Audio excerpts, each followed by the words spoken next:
La vie en Estrie vous est présentée par le Journal de Sherbrooke.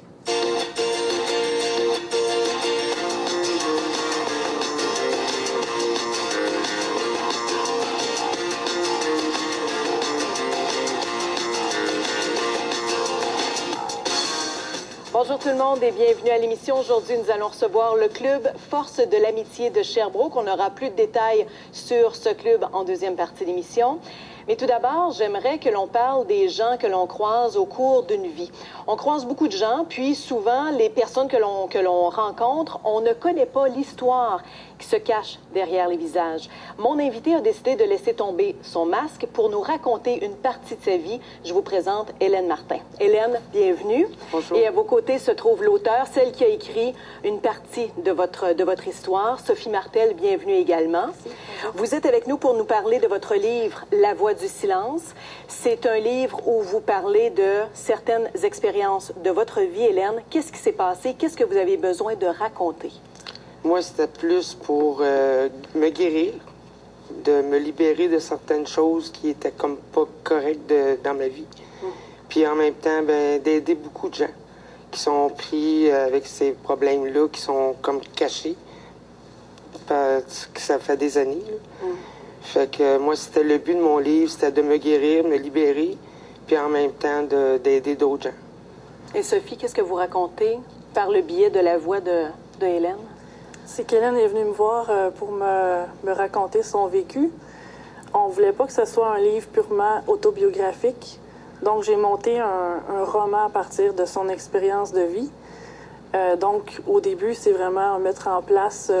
dans le fond, l'histoire, c'est que Hélène se guérit elle-même par le biais du déroulement de l'histoire. Et qu'est-ce qui s'est passé pour qu'Hélène se libère? C'est durant son enfance, son adolescence et même à l'âge adulte, Hélène a vécu des abus sexuels. Et vivant dans une famille dysfonctionnelle, moi, je trouvais ça important. J'ai accepté, dans le fond, d'écrire son histoire parce que beaucoup de femmes et même d'hommes vivent des choses comme ça. Donc, ça peut aider ces gens-là parce qu'il y en a beaucoup qui s'en sortent pas. Il y en a beaucoup qui survivent pas non plus parce que c'est lourd.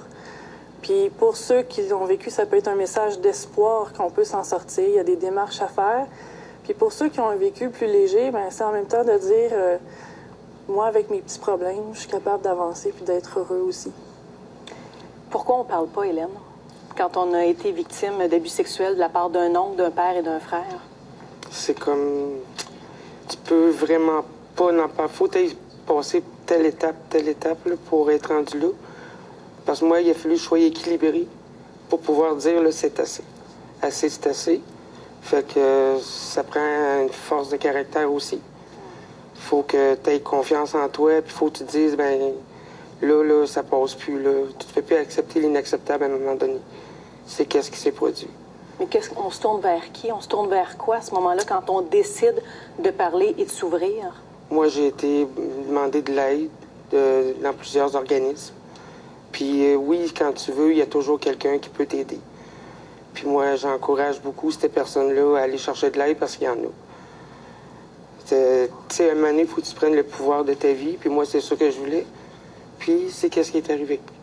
Qu'est-ce qui a été votre bouée de sauvetage pour pas sombrer quand on a vécu ce genre de trucs inimaginables? Quand on a vécu ça, comment est-ce que l'on fait pour pas sombrer puis se laisser aller? C'est de l'aide tout le temps.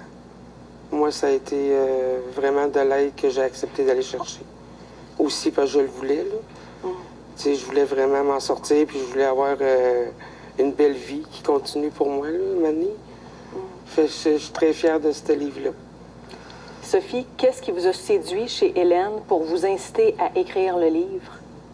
Quand j'ai rencontré Hélène, ça fait à peu près 2 à 3 ans. C'était suite à elle avait entendu parler que j'avais écrit d'autres livres. C'est mon 3e livre.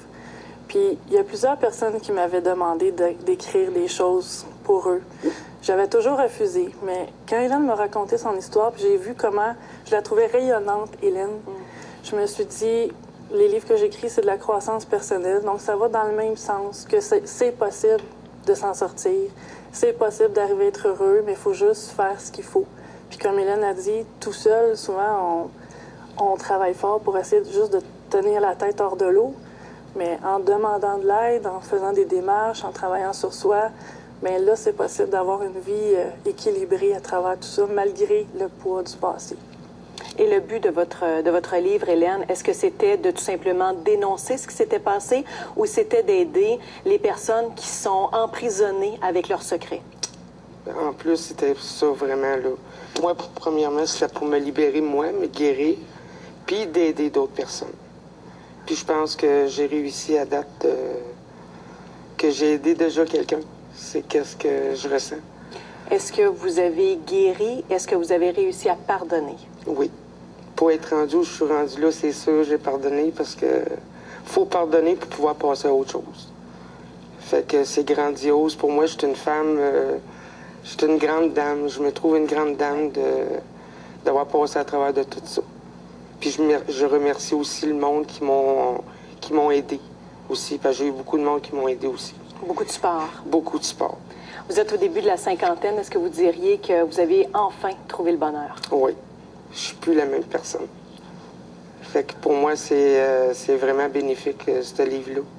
Et ce que j'aime également du livre, c'est qu'à la toute fin, vous donnez des adresses, des pistes de solutions pour les gens qui ont lu votre histoire et qui sont prêts à s'en sortir et qui sont prêts à aller de l'avant et guérir. Il y a des pistes de solutions, des organismes comme le CAVAC, entre autres, qui peuvent venir aider les victimes d'abus sexuels, entre autres. Hélène, merci beaucoup d'avoir été avec nous. Merci. Sophie, merci également. Ça m'a fait plaisir. Le livre n'est pas en vente en librairie. Par contre, il y a un numéro de téléphone qui est apparu au bas de l'écran. On doit téléphoner pour se le procurer. C'est en vente au coût de combien? 25 25 Oui. Merci beaucoup. Merci d'avoir été avec nous. Merci d'avoir eu le courage de venir en parler. Merci. Également à vous, Sophie. Pour retour de la pause, on va parler du club La Force de l'amitié de Sherbrooke.